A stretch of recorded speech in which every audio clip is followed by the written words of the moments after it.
what I really wanted to do in life. Yeah. And one of it is by basically, moving to a far place. And I've always been dreaming to live in New York gitu for a lot of different reasons gitu kan. Jadi ya, it was great gitu. And I never felt lonely juga karena New York tuh kayak tiap minggu ada orang datang gitu. Kerjaan gue tuh kayak sampai gue akhirnya malas gitu karena tiap minggu ada orang datang kan. Nah, Uh-uh. ya gitu lah. Nah, Kenapa terus kenapa? enggak, jadi kalau ada orang datang maksudnya dari luar, dari Indonesia maksudnya. Iya, kayak gini, namanya orang ke New York ya, kayak tiap minggu tuh ada aja gitu loh, kayak teman gue entah dari mana lah, siapalah datang gitu kan. Terus kan akhirnya mau nggak mau lo ketemu. Jadi tuh gue kayak pertama I never run out of supply of saus sambal gitu kan. Nggak pernah nggak pernah apalah segala makanan yang kayak kayak gampang banget kalau mau nitip gitu. Jadi kayak jadi ya seru sih, nggak long, tapi gue selalu penasaran tinggal di West Coast kayak apa sih. Karena because I mean, I've been to, well, SF, multiple times, and I think I would like it juga sih. So if it was not in New York, maybe SF. I'm not sure about Palo Alto though. Jadi maksudnya mungkin kalau kayak Berkeley gitu mungkin gitu ya, misalnya lebih dekat. Tapi kalau kayak Palo Alto gitu kan agak di ujung dunia ya. Enggak sih. Enggak juga sih, Man. Enak banget sih. Jadi Bay Area itu kan cukup kecil. Jadi sebenarnya wherever you live itu lo sejam bisa kayak ke lake mana, ke beach. Habis itu kayak 2 jam Gitu. gitu kayak. Jadi there's just so many outdoor activities to do dan gini, oke, balik lagi salah satu ya perbedaan yang terasa banget tuh orang-orangnya. Menurut gue orang-orang di sini tuh hangat banget dibandingin orang-orang Eropa kali ya. Oh ya, obviously Gitu. Cara itunya orang-orang Eropa mungkin sedikit lebih distance, sedikit lebih reserve sebenarnya, bukan reserve. Yeah. Orang kan hangat banget kayak halo, dikit-dikit kita kayak ngobrol, ketemu orang di cafe aja atau apa, we would talk to them, right? And so that energy is also really really really really special. I don't know, New York is a little bit more European kan in that sense. Enggak sih, karena New York is a melting pot kan, maksudnya dari orang dari mana-mana. Jadi I think one or I don't know, mungkin one thing that I miss the most actually from living in the US and New York in particular is actually kayak just meeting strangers and talking comfortably with them gitu. Jadi kayak still remember kayak misalnya gue di Central Park gitu terus kayak lari, kesannya gue olahraga banget ya lari. Uh, atau ngapain lah tuh duduk-duduk doang gitu kan, banyak kayak street performers gitu ya, terus kayak duduk gitu dan kayak ada orang random gitu dan we can actually talk for an hour about random stuff gitu ya. And nggak tahu ya, gue kalau di Jakarta kayak gitu gue dibilang SKSD gitu, jadi gue bingung. Tapi Man, waktu pertama kali gue ke New York, gue sempet kaget karena gue terbiasa sama orang-orang di Inggris yang cukup seperlunya kalau ngobrol.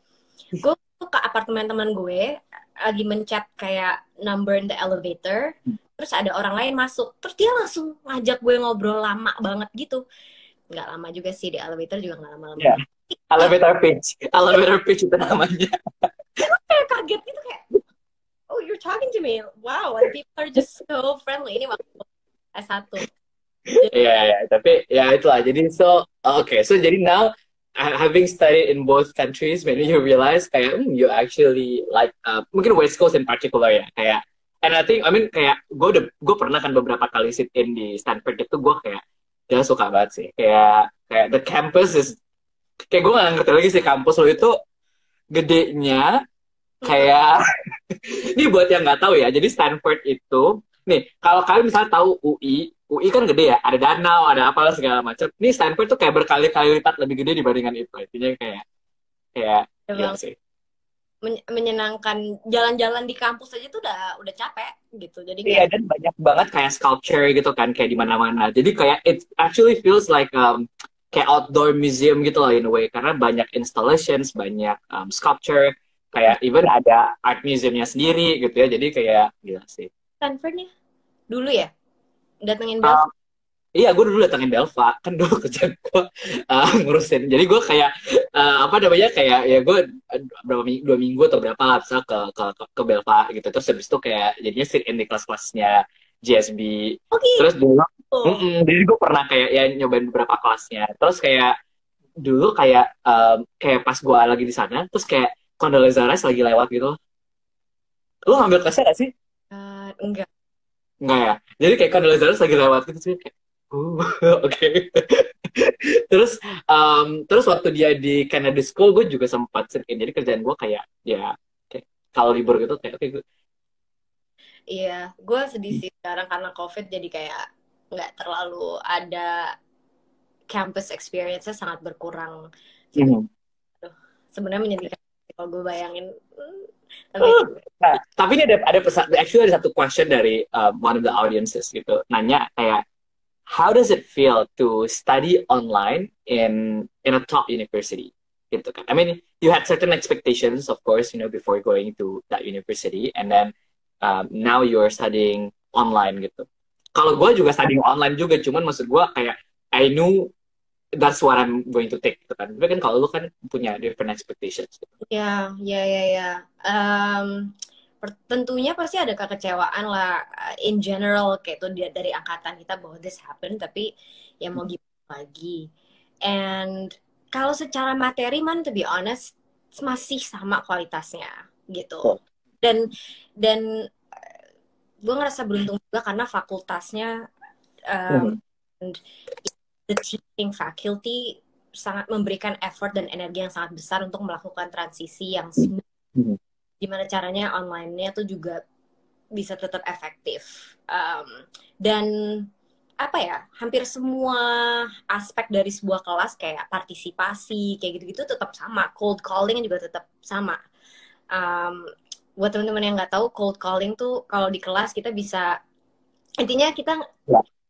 bukan sistemnya itu bukan tunjuk tangan, walaupun bisa juga. Tapi sistemnya tuh nama kita dipanggil dan kita harus siap aja gitu menjawab pertanyaan apapun dari si profesor.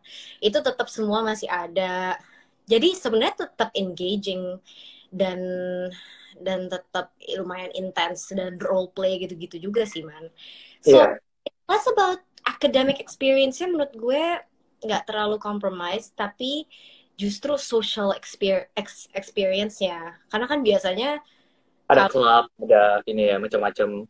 atau kayak di antara antara kelas tuh biasanya ngobrol sama teman, you bump into your friends and then you have a 30-minute conversation about kayak the startup that he's starting or whatever. Jadi apa pengalamannya dulu tuh kayak lebih kaya gitu dan sekarang mungkin jadi lebih akademis banget aja gitu. Kalau lo gimana? Betul. Gua benar mungkin gue karena ya maksudnya karena pernah dulu sebelumnya sekolah secara fisik sebelumnya semua orang sekolah secara fisik sih. Uh, Terus kemudian dan ketika gue mau ke Harvard kan maksudnya gue udah emang tahu bahwa emang akan online and my entire program will be delivered online gitu even when the COVID ended gitu kan juga akan tetap online karena gue nggak mau pindah ke sana. I could cuman gue nggak gitu kan karena kerjaan. Um, and and and I think I'm actually pretty impressed with bener sih kayak lo bilang tadi. I think the faculty took really seriously gitu kan, and they made a significant effort in adjusting the curriculum from the offline format to the online format gitu kan. There are also a lot of different offerings di mana kayak misalnya kalau ketinggalan lo bisa nonton di the asynchronous-nya juga gitu kan version of it. Terus apa namanya dan bener sih maksudnya jadi tadi kayak mau dibilang ya cold call gitu. Ini mungkin satu hal yang juga orang sering nanya apa sih bedanya di kuliah di Indonesia sama misalnya di luar. Jadi kalau di terutama I think di especially I think business schools in general sih ya kayak ada kayak metode itu namanya cold call. Jadi itu kita kalau ke kelas kita tuh bawa name tag biasanya. Oh ya, Ada nama kita karena kan mungkin aja profesornya belum kenal atau teman kita mungkin belum kenal kita atau whatever lah gitu ya. Jadi nanti itu intinya gue nggak kalau JSB itu case method nggak sih? case method juga. Case method juga kan. Jadi kita tuh di kelas model lecture-nya itu bukan kayak diajarin. Jadi bukan kayak ada papan tulis terus guru kayak oke, anak-anak ini kayak oke, teori ini adalah apa? Menurut apa ini adalah. Jadi tuh nggak ada kayak gitu. Jadi nggak ada presentasi kayak PPT-nya tuh jarang lah. Maksudnya PPT dosen tentang materi itu jarang. Yang Hmm, terjadi adalah kita sebelum masuk ke kelas, kita dikasih case oke. study, materi gitu kan. Jadi ada case study, terus ada complementary readingnya lagi. Jadi ada bacaannya biasanya. Jadi ada kayak dua dua jurnal atau buku apa page berapa sampai berapa gitu kan. Benar. And masuk kelas semua orang tuh di expect udah baca semua itu. Jadi intinya di kelas tuh discussion dan si dosennya ini nanti cuma akan panggil nama aja. Jadi bahkan mulai kayak bisa kayak Maudi, can you what do you think about the case? Gitu kan. Terus kan, nah bayangin kalau lu nggak baca, jadinya kayak ham.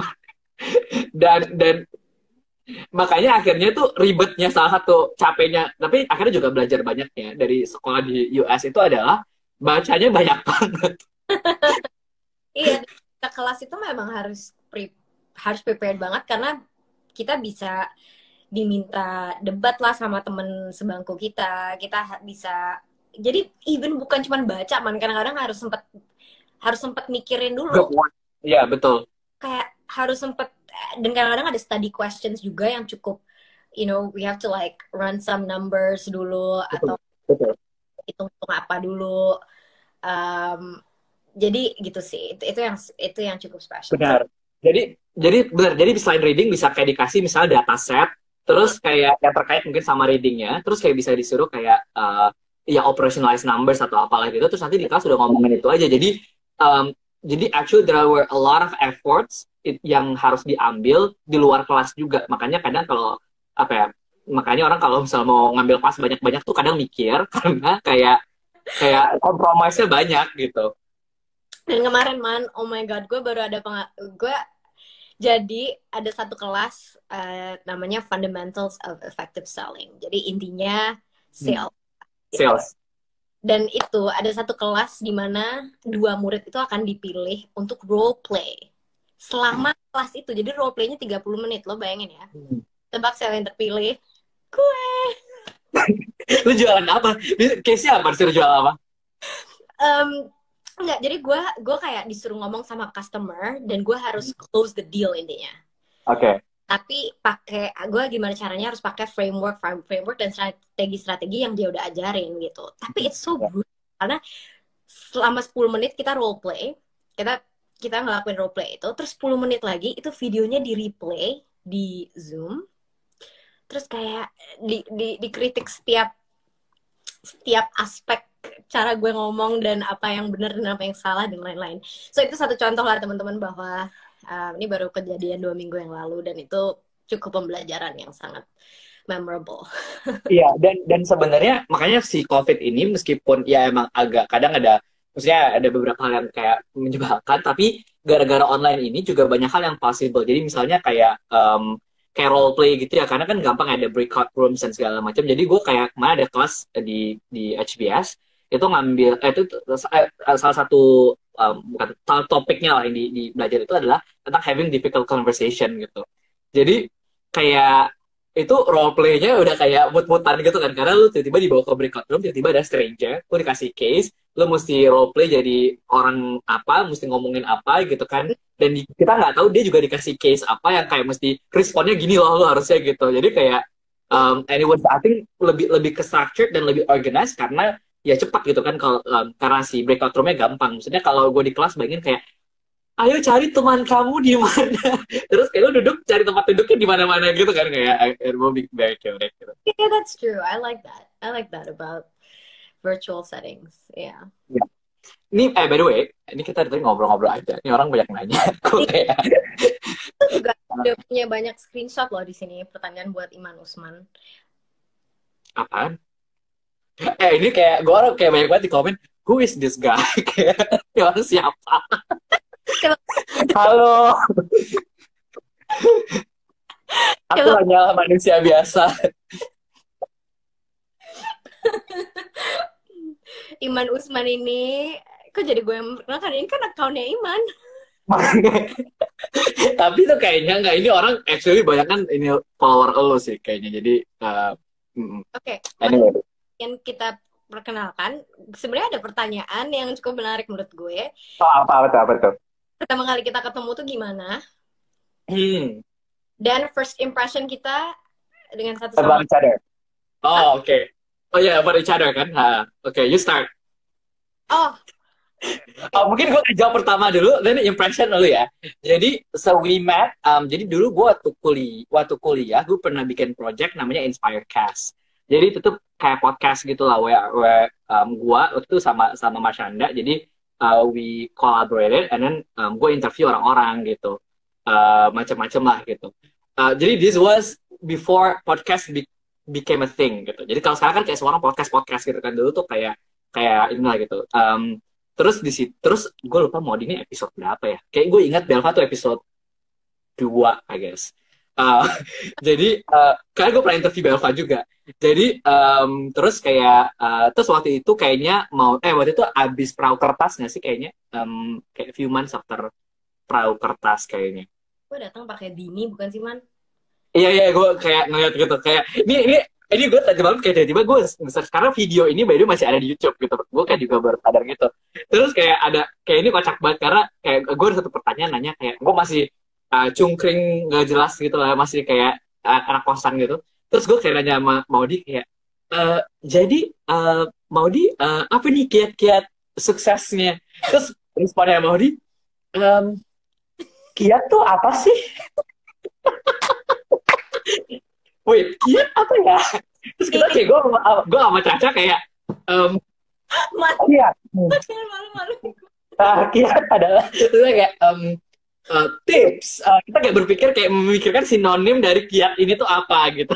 Terus nah jadi first impression gue emang kayak waktu itu, tapi bukan karena si kiat ini sih ya. Terus gue kayak nggak. So my first impression was okay, this person first interesting gitu karena interesting tuh kayak kayak konotasi terhadap banyak hal gitu.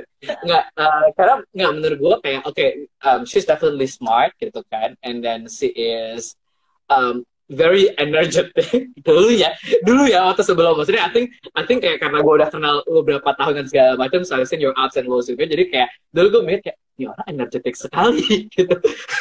Uh, kayak kayak energetic I believe kalau sekarang bukanlah kata yang kayak kayak muncul ketika orang mendeskripsikan Maudi sih. Uh, tapi dulu gue Jadi sendiri. betul. terus terus dulu apa ya, menurut gue I think gue udah tahu maksudnya apa ya, mungkin menurut gue dulu okay, this is different gitu. Maksudnya it's not like gue kenal banyak artis juga ya, kayak gue ke siapa gue juga gitu. Cuma maksud gue dulu maksudnya at least from my interactions with a lot of people that I interview juga waktu itu ya, kayak menurut gue oke, nih orang nih different nih. Maksudnya satu bukan yang cuman sekedar oke, ada opportunities macam-macam and you grab the opportunity, tapi I think you really took time to think about that opportunity, whether it is something that you really wanted to do, whether it is you, whether it is apa maksudnya aligns with what you're looking in life gitu kan. And I think you have that kind of maturity even at that age, karena waktu itu literally anak tuh baru lulus SMA waktu itu. kayak kayak kayak iya pakai topi bani-bani apalah itu kan, yang kayak kayak ya baru lulus SMA gitu. Terus habis itu and then since then basically we macam-macam lah, kita pernah conference bareng ke Bali, kita pernah um, macam-macam. Terus kayak kayak ada, terus waktu itu gue bantuin itu ada video mau yang di Oxford, waktu itu gue juga bantuin ngerjain gitu ya. Ya and then turn out intinya gue abis itu ya dan I got to know the whole family.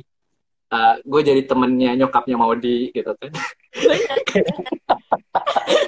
Makanya kalau ada yang nanya kayak pertemanan aku sama Iman sebenarnya udah dari lama banget sih.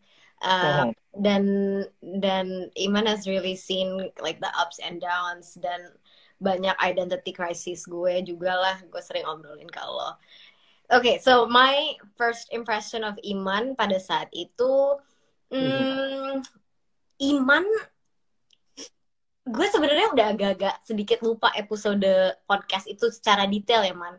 Ya. Tapi in general dari pertemuan itu, terus kayak kita ke conference di Bali bareng, terus banyak hal setelah itu yang kayak gue pelajarin tentang Iman adalah Iman tuh salah satu orang paling growth oriented yang pernah gue kenal sih. Kayak everything about you and everything about your story and everything about who you are itu kayak bukan cuman pinter, dan pinternya obviously pinter sekali, tapi lebih dari itu gitu. Kayak you have this kayak this whole growth mindset thing, you had it nailed dari kecil aja gitu gue ngerasa, dan it comes naturally to you bahwa you wanna kayak push yourself forward, um, and so all of your achievements now, despite obviously it's all of your hard work, there's a part of me yang juga kayak it's not surprising that seorang Iman Usman bisa ngelakuin itu sih. Kalau kayak gue inget kayak lo dulu kayak gimana gitu. And Iman is also someone yang, nah ini jadi ini udah bukan first impression, tapi kalau first impression itu jadi very smart, talkative. Kalau itu kayaknya sampai sekarang. Gue langsung kayak diam. Gue kayak langsung diam sebagai talkative, ekspresif, dan itu kayak very very growth oriented, very very hard. Okay. Nanti kalau gue pass will nulis obituary gue ya, kayak bagus gitu. Kayak ini efek dari kelas sales kemarin deh. Kayak jualannya bagus ya. Jadi you put it beautifully. Kayak gue kayak apa? Kayak gue kalau gue kayak first impressionnya menjatuhkan, kalau dia nggak bagus gitu kayak. Nah ini juga pertanyaan orang-orang gitu, karena kayak orang nanya kayak, Kak kalau ketemu tuh kalian ngomongnya hal-hal yang serius aja? Enggak sama sekali. Kita sampah banget ya kalau ketemu kayak. Malah kadang-kadang ada maksud pengen ngomongin sesuatu yang serius, nah itu baru keluar kira-kira di jam 3 gitu. Betul. Kita nanya gini ya, gua kalau ketemu sama Maudi hampir nggak pernah tuh cuma 1 jam tuh, nggak mungkin. Kayak it usually went longer than we expected. Jadi kayak bisa aja nih, misalnya gue kalau misalnya main tempatnya dia kayak dari jam 7, terus pulang-pulang udah jam 12 gitu, intinya kayak udah kayak, dia kayak udah kayak bokapnya kayak pulang kamu gitu.